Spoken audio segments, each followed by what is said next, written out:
নওদা থানার পাটিকাবাড়ি গ্রামের বাসিন্দা রাহেন মণ্ডল স্ত্রী ফারহানা খাতুন গর্ভবতী থাকায় নওদা থানার আমতলা রূপালী নার্সিংহোমে ভর্তি হন। তারপর একটা পুত্র সন্তানের জন্ম হয়।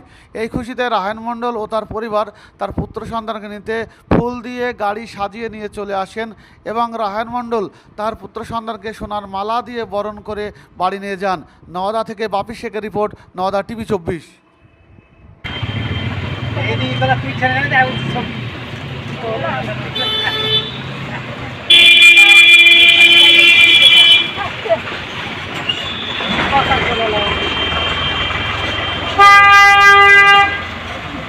মাথাটি করে দাও যে সরু মাথা